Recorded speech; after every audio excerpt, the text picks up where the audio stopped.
Mr. Ambassador, thank you very much for coming to our studio. This show will be broadcast on Sunday in our Sunday Analytical. And the first question that I would like to ask about is timetable of the EU new agreement that Armenia signed just recently.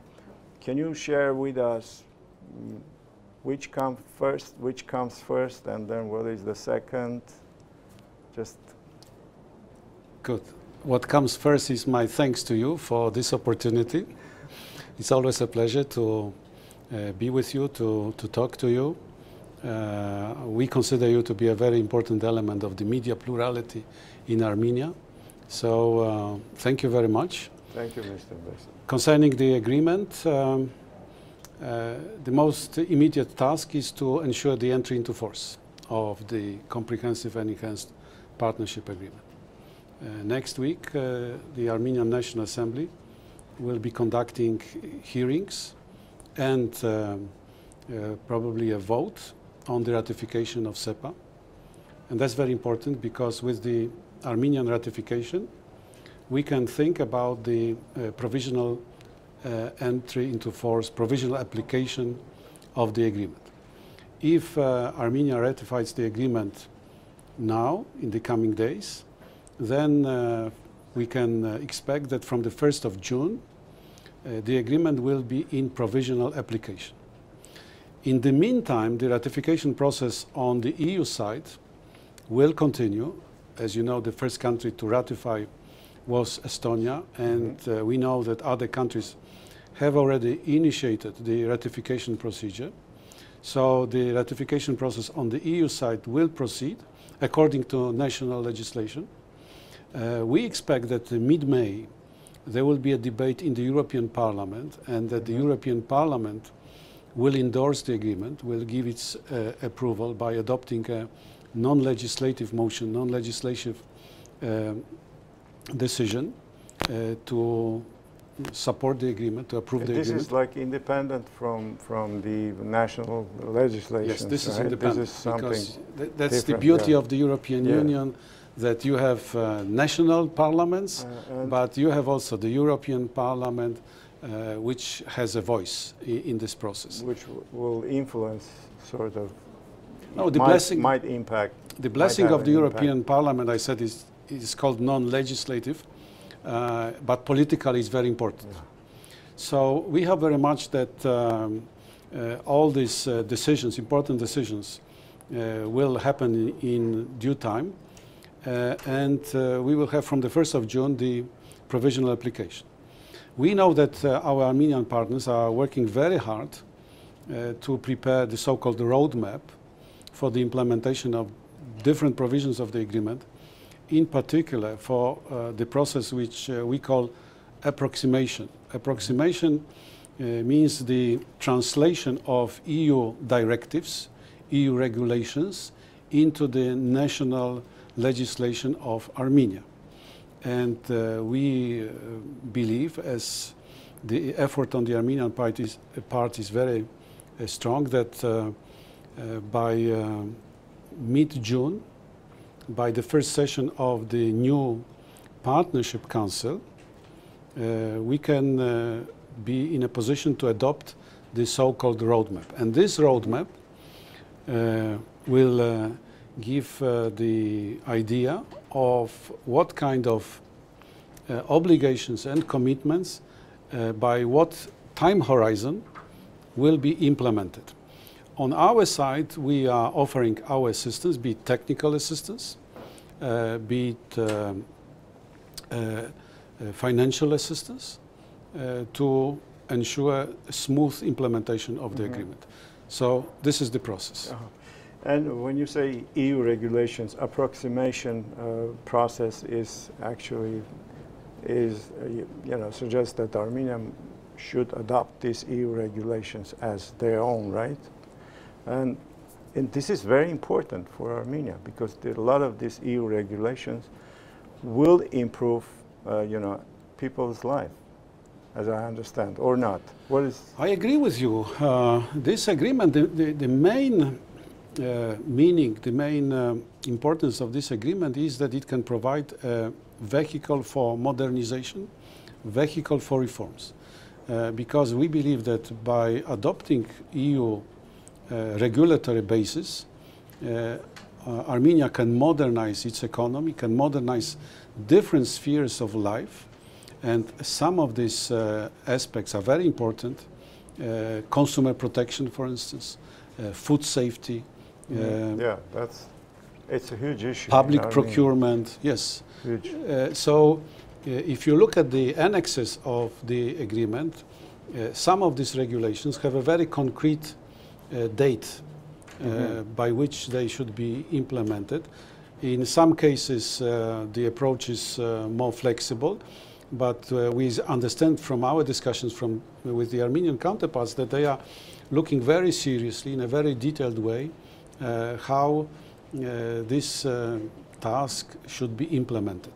Like, for example, of food safety. This is something that a lot of people are concerned in Armenia. There is no way of checking the quality of the food, you know. Some people would get poisoned, and you know, you can buy, you know, from pharmacies, you know, some medicines with unknown origin. We don't know. And do you think that this regulation will change that situation, or not? Does it cover the whole? Is it only food safety, or anything, the consumer goods, or? It concerns a broader spectrum, but food safety is among these areas. I had a long discussion with the chairman of the food safety agency in Armenia, and they have a very ambitious action plan, and they understand that food safety is important. It's important for Armenian citizens, but it's also important for economy. Because by adopting EU standards, Armenian produce, Armenian agriculture products in particular, can enter European market. Yeah. Without this, you cannot. They cannot.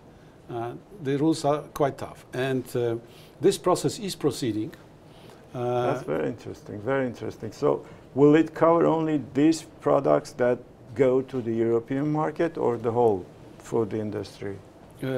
Well, it will cover, I think, as broad spectrum as possible. That's the idea. That's very good news. Mr. No, there are many other good news in this agreement. A lot of people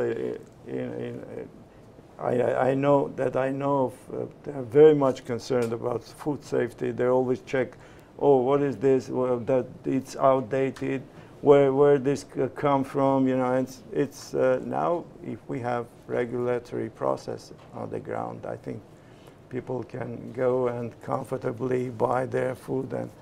And the other issue is very important also for Armenians and for Europeans as well. You know, human rights, freedom of speech, and freedom of political activity. Everything that people want, freedom. What kind of expectations European Union have after signing this agreement, and how realistic you following this process really? Is there any progress that you can see, that you can share now with us? And what are the expectations? Do you think that you were exaggerating your expectations? Maybe they are not so realistic. Would you please talk to us about this? When you look globally, when you compare what different politicians across the globe say today, you will quickly realize that the European Union today is the strongest voice in defense of human rights, democracy, and the rule of law globally. And it is very natural, because these values constitute the identity of the European Union. Without these principles, these values, the European Union would be meaningless. It would turn into simply another geopolitical project. And Europe is really more ambitious than simply that. Values. Values are our identity. And therefore, in relations with our partners, we put such big emphasis on the factor of values: democracy, human rights, and rule of law. Of course, today we are facing quite big challenges, both inside the European Union, if you look at developments in some member states, but also in the neighborhood, even close neighborhood to Armenia. The challenges are obvious, and we know one thing, that as the European Union, we would never try to impose these values from outside.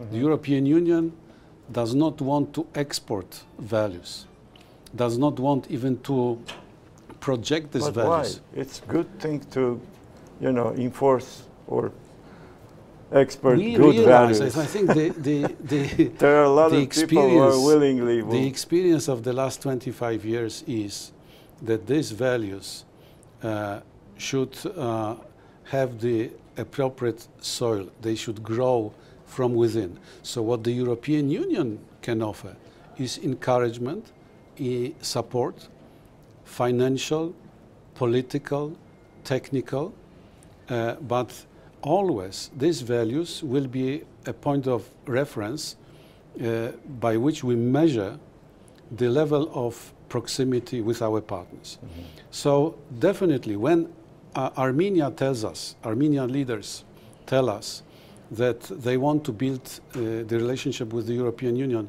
on the basis of common values, we take it very seriously. We take it very seriously, and we understand common values to be simply common, not selected a la carte, but common values are common. So this is the starting point. And on this basis, we develop our strategy. But we are here in the long run, for the long run. We have to think strategically, bearing in mind the legacy of the past, bearing in mind different circumstances, and trying simply to help. So yes, we will be here. We will be, thanks to SEPA, providing or engaging ourselves into a deeper dialogue, because the elements relating to human rights, democracy, and rule of law in the new agreement are quite strong, mm-hmm. and they give us the mandate to deepen the dialogue, and we are going to do it. In the coming weeks, mid-May, here in Yerevan, we will have another session of the subcommittee or the human rights dialogue. We'll have another session of the justice subcommittee, and we will be very frank, very candid with our Armenian partners, because that's the SEPA spirit. There should be no taboos. We should be free to raise any points of concern. So yes, the European Union will be putting emphasis on these issues. The European Union will be conducting dialogue. We will be engaging into cooperative endeavors, and we will be encouragement. That's the main policy tool of the European Union. Interesting. We'll see. And most Armenians usually, when they sign something or they cut a deal with someone, they will talk about the economic side of that deal. And we know that there's economic component in this agreement. What is it? Will you just share with us? And how Armenians can benefit from this economically? We hope very much that this agreement, having a political nature, through different parts, will help to boost our trade relations. Although there is no chapter on trade as such comparable with the so-called DCFTA agreements or free trade agreements, because Armenia is part of another integration project and cannot negotiate trade tariffs. But we believe that the agreement as such may encourage more trade, that the approximation process will help Armenia to access European markets, By the way, I'm sorry to interrupt you. This approximation process, is there any contradiction with the Eurasian Economic Union? Do you see any difficulties that might come out in the future, like Russians might say, what is it? Why did you change this? We understand that during the negotiation, the Armenian side have made every effort to avoid any conflicting factor, any conflicting, say, element in these obligations. That's written in the agreement as such. So at the present situation, I don't think that there is anything in the agreement which would contradict the existing obligations stemming from Armenia membership in the Eurasian Economic Union. No, so yes, we hope very much that this agreement will help to boost the economic relations, trade in particular, but also investment. And by the way, on that investment opportunities, what do you think? Is the legal system in Armenia is ready to protect foreign investments? We know that there were a lot of complaints in the past. How things are? How is the situation now? Is there any improvement, or do you expect that Armenians will make sure that these investments? How you ensure the foreign investors that it's a good market? Come here, don't worry, everything will be okay from the legal standpoint. Look, I believe that European investment is good for Armenia, in particular when it brings new technologies, new thinking, new ideas, because such foreign investment helps to modernize the country. It can also bring additional capital, which I think is also important for the development of the country. But as we know, investment from abroad doesn't come by itself. You have to be active in attracting the investment. How do you attract investment? There are two things. First thing is the business climate in general, the conditions for doing business. It starts with customs procedures, goes through taxation, all the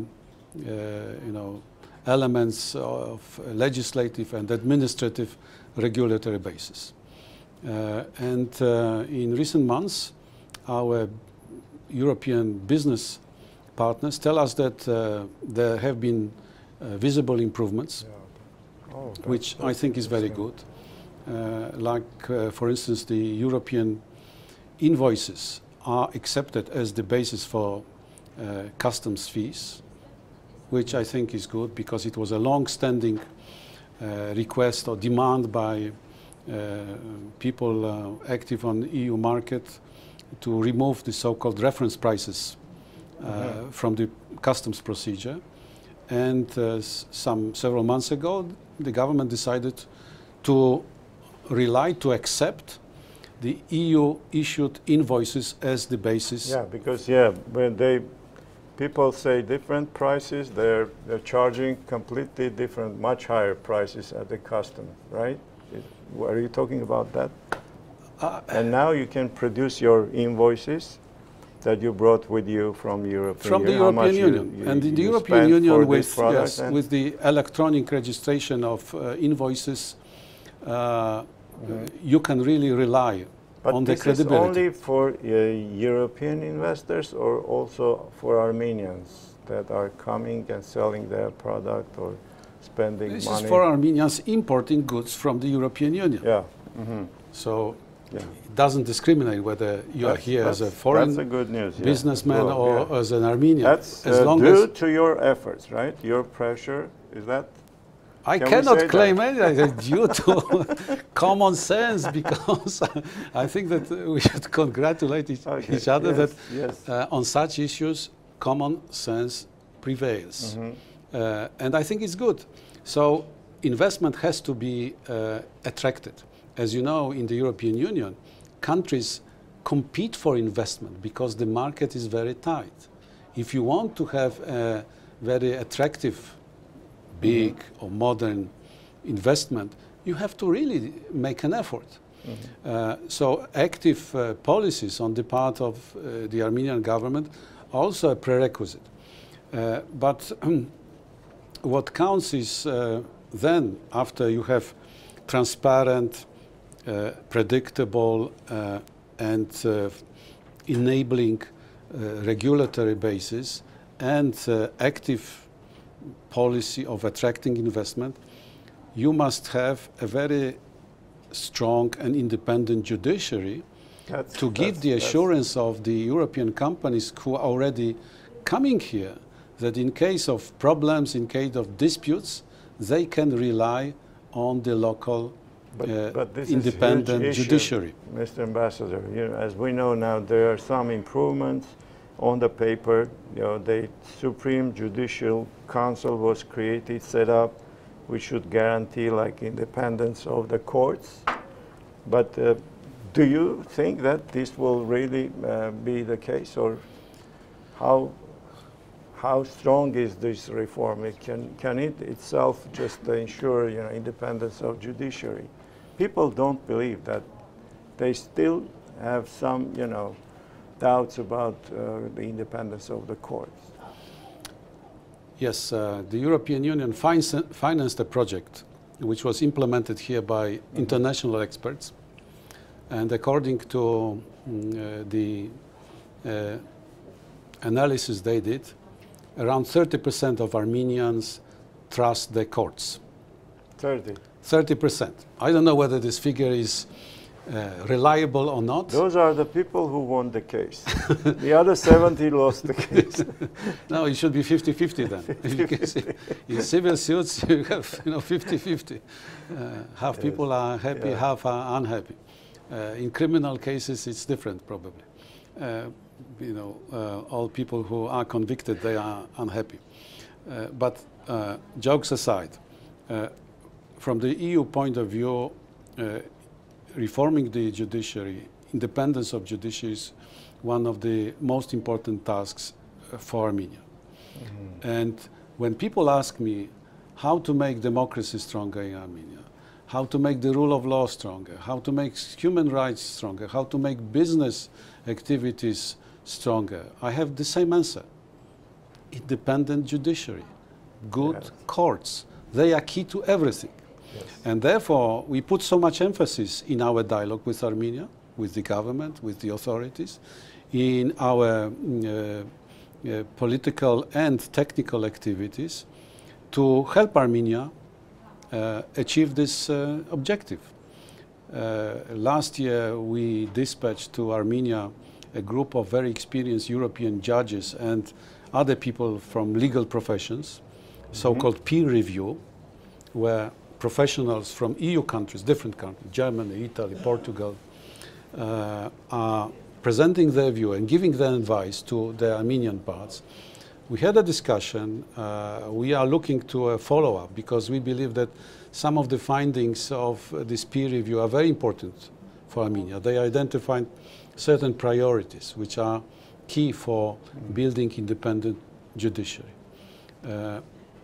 So for us, it is a priority, and we hope very much that the new institutions, including the new council, they will help to build confidence among the population, because they are the ultimate judge. It's not us, not the European Union. It's the people of Armenia who should say, we trust. As long as they are not in a position to do it, we have a job to do. Yes.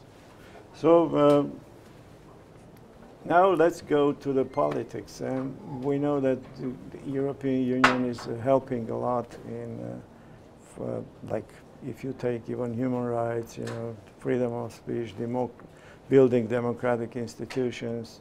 You're funding a lot of projects, but now we are seeing that after this political system is being changed, and now we're seeing a huge political shift. And we see that, president is becoming, just something symbolic. And now we see that the head of the state executive will be prime minister, actually.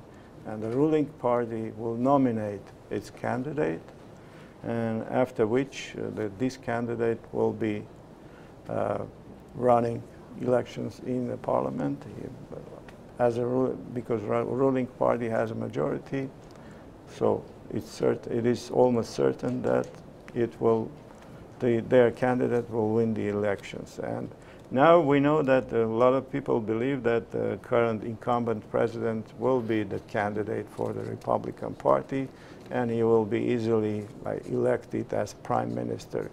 What can you tell us? A lot of people in Armenia, I'm talking about opposition, they're not happy with this situation, and they believe that the prime minister has gathered a lot of powers, and even we've seen that despite the fact that according to Constitution, president still has a lot of, powers, but they were taken from him during this time by introducing some new regulations, new laws, and now prime minister will be ultimate, leader of the country. What do you think about this situation? And do you think that the president who already served 2 terms as president, 5 years each, 4 years each, and now he will be running for the 3rd term, what do you think it's okay from point of view of democracy? Let's start from the model of governance. Yes, please. In the European Union, there are countries with different models of governance. You have countries with presidential system, yes, countries with semi-presidential system, countries with parliamentary system, and different sort of parliamentary system, bicameral, one-cameral, different. The issue is not the system as such, and every country should develop a system based on its particular needs and conditions. Here, nobody can design an ideal model. Every country should search for the optimum. And the European Union never speaks about which model is better because it depends on local circumstances. So the question is not about the model as such. The question is about certain basic prerequisites for a stable and sustainable democratic system. And what are the prerequisites? First, very obvious, separation of powers. Mm-hmm. Since de Tocqueville, we know that healthy democracy should be based on clear separation of powers: executive, legislative, judiciary. In many countries, including in the European Union members, there is a temptation, in particular on the executive part, mm-hmm, to subordinate, yes, to somehow put some controls on the other branches of power. We can see it everywhere. But the main thing is to build strong guarantees of independence and separation. And this applies in particular to judiciary. We realize in many countries that as long as judiciary is healthy, independent, and separate, the other, say, elements work decently well. Yes. So separation of powers. And I think that Armenia should build a good model of separating these 3 powers: executive, legislative, and independence. All of them should be strong. If one is stronger than the others, then you have imbalance. The second element, checks and balances. Again, an old invention, not European, by the way, but very important.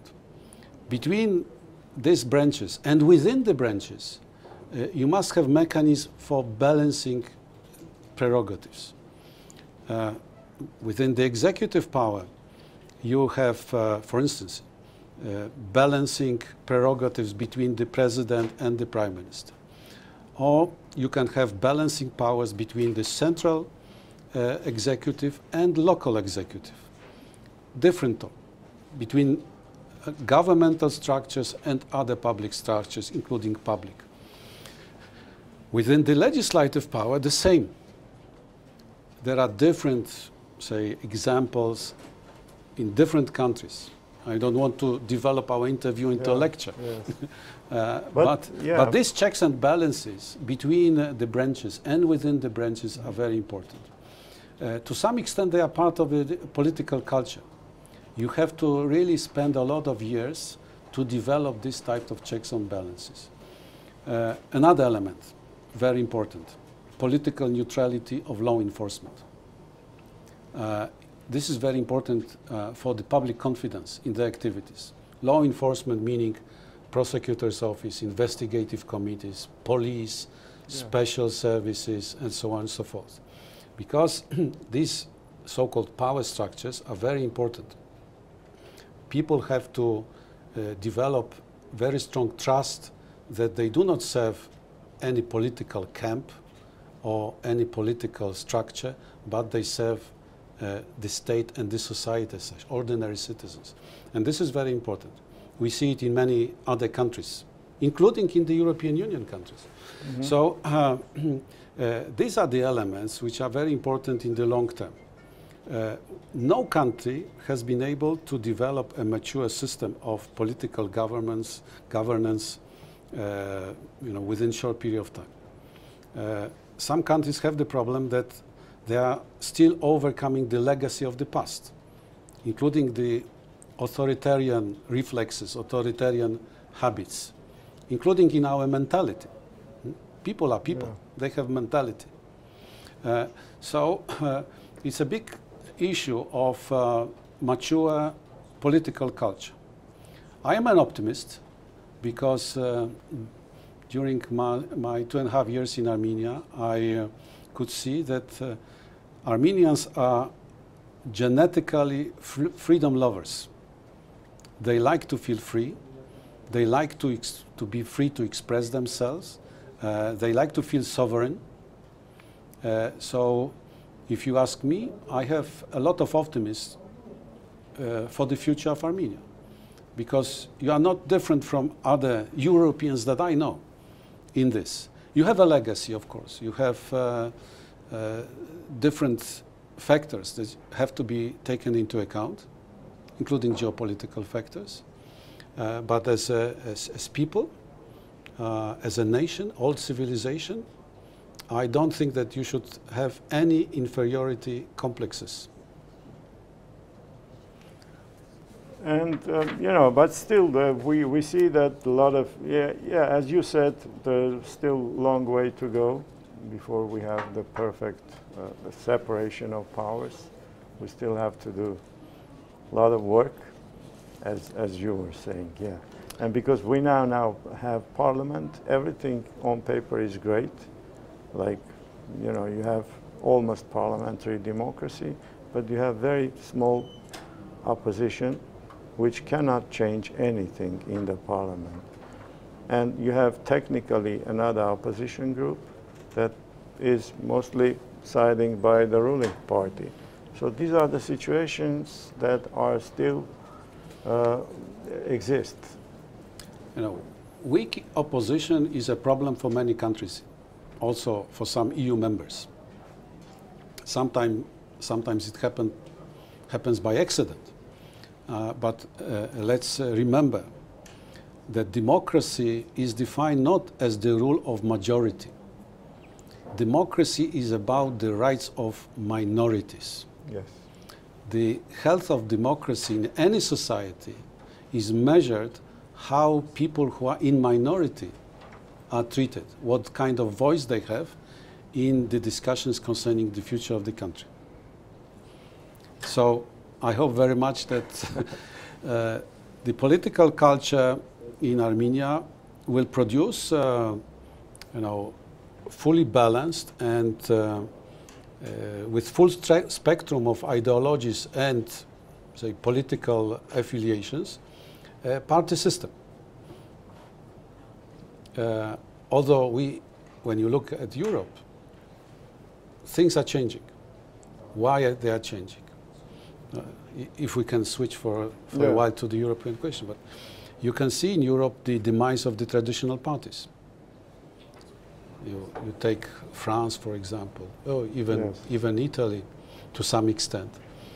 Why? Because the traditional political parties were developed to reflect the old conflict between the working class and capitalism. This old conflict of the 19th century, beginning of the 20th century, looks totally different today. And the parties which were formed during that conflict, being the socialist parties, communist parties, or conservative parties, people's parties, they face a crisis today because society is different now than it was 100 years ago. And therefore, so many discussions in Western Europe about the future of the political governance, future of the political system. And traditional parties in many countries face now a big challenge, how to adapt to new circumstances. Well, some authoritarian elements are emerging. Well, you have a rise of populism. I'm talking about Western countries in general. I mean, the common challenge is the rise of populism and demagoguery, everywhere. And of course, something which is a challenge to our identity as Europeans, which is the sense of our personal freedom. People suddenly do not want to be sovereign. They want to follow somebody, a strong guy in particular. We know since Professor Milgram's experiment that all of us, we have a gene of obedience. That's very interesting. Well, strangely, all ideologies. We all need the strong hand sometimes. I don't know. I don't think I belong to that. But that's something new. What sociologists, famous sociologists in Europe, are saying, that it's sometimes very irrational. That maybe because the tyranny of choice that today in our societies, every day we have to make choices. And sometimes we are tired. Too many choices, too many decisions, and we want others to take the responsibility. Luckily, fortunately, there are democratic institutions in place, and they do not allow this to happen. And that's the key, basic, that Armenia should develop also here. Like, as you said, independent judiciary, that lower court can overrule anything coming from executive. This is very, very important. And the last question is about West Russia relations. As we know, this Skripal scandal in Britain, and we've been witnessing also very sharp exchange at the United Nations between British and Russian ambassadors. And we know that, everything is going towards bigger, confrontation between Russia and the West. And we see no end to this. And as we know, Armenia on one hand is a friend and, ally with Russia. On the other hand, Armenia wants to get closer to its genuine, really, willingness and genuine wish to go closer to the European Union, because there are so many Armenians living in the West, in the States, in the European Union. And also culturally, we belong to the, some Western civilization. And what do you see? What will happen here? Armenia is in the middle, and it's a really difficult situation. Even we know that some Armenian members, sided with Russia on this issue, which I think it was a pretty tough decision to make. Oh, the tensions between the West and the European Union in particular and Russia, they are evident. They are, of course, regrettable, but we know the root causes of that. What I think is good is that throughout this period, the recent months and years, Armenia has been able to preserve and to combine alliance relationship with Russia with friendly relations with the European Union. I participated at several high-level talks between Armenian representatives and EU representatives, and I can tell you that at every meeting the atmosphere was very friendly. Interesting. Which I think is very good. It doesn't mean that the European Union and Armenia have the same position on all international issues. But what is important is, first, that there is no bilateral bone of contention between the European Union and Armenia. Secondly, that even if on some international issues Armenia takes another position, it is not seen as an unfriendly or confrontational act by the European Union or the other way around, by Armenia. So I think that this friendly climate of our dialogue, political dialogue at the highest level, is a big asset for our relations on a daily basis. And I hope very much that it will persist, it will survive. I see no reason that anything may complicate it.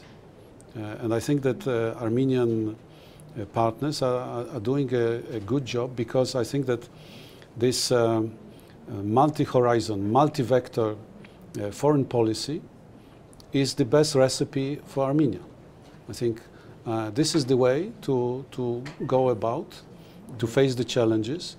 And so far, I see really a big asset, which is the friendly climate in our talks, our relations. Mr. Ambassador, we know that you are very actively working with the groups or with the NGOs and also with some government entities that are, you know, have been created to fight corruption. And you've been talking about corruption. What do you think? It's still a huge problem in Armenia. Is there any progress on this field? What do you think? According to the recent ranking of Transparency International Corruption Perception Index, Armenia has made a progress. Which is a good thing. I would wish that the progress would be bigger, but still we are moving, I think, in the right direction.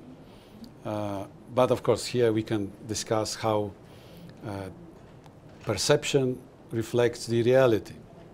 But on the issue like corruption, what matters is indeed perception, whether we like it or not, but things are driven by perceptions.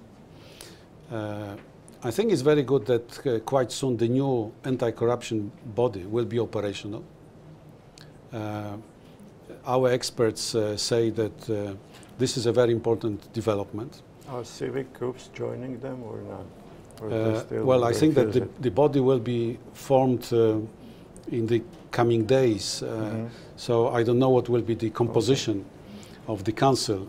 But according to our analysis, this body has the ingredients of an effective and credible anti-corruption body. Of course, as always, you know, the taste of the pudding is in the eating. We have to see how it develops, but the legislation adopted on these issues is good. It's in line with European standards.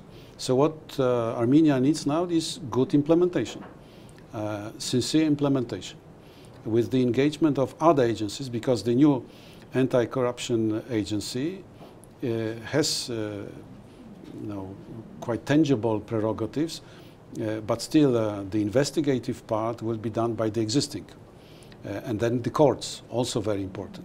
So we have a chain of action which requires the engagement of several institutions. But as I said on many occasions, the package of bills adopted in the past months is good. And the other issue, just the last question and some details I would like to hear from you, the help that is coming from the European Union, financial help, and as we know, there is some 160 million euros allocated for Armenia. Can you talk about that? What is it? Or maybe I'm wrong. How much is it? Oh, yeah, you have very precise information. We are discussing together with the Armenian government where to put this money. We had quite recently a very productive session on the so-called Annual Action Plan 2018, which will put emphasis on private entrepreneurship, on agriculture, on tourism, with some element of culture, creative industries. And we have to continue the discussions. The big question is how to make this assistance by the European Union more effective. And I think it should be the common task for both the government, civil society, media, and us. I always invite our partners, including the media, to tell us, suggest, investigate. We are very open to it because we believe that the common wish of both sides should be to make this investment more productive. What is important that the European Union is the biggest donor to Armenia, that together with member states we provide more than half of all external development assistance to Armenia. It's close to 60%, if I'm not mistaken. Yes. So the European Union, it shows the commitment of the European Union, that the European Union is considering Armenia to be an integral part of our neighborhood, our wider European family. We do not have any hidden agenda. We do not have any geopolitical goals, but we simply look at Armenians as people like us. And therefore, we will be continuing our development, but we need to make it more effective. Thank you, Mr. Ambassador. Thank you. It's a pleasure talking to you. Thank you. Always a pleasure.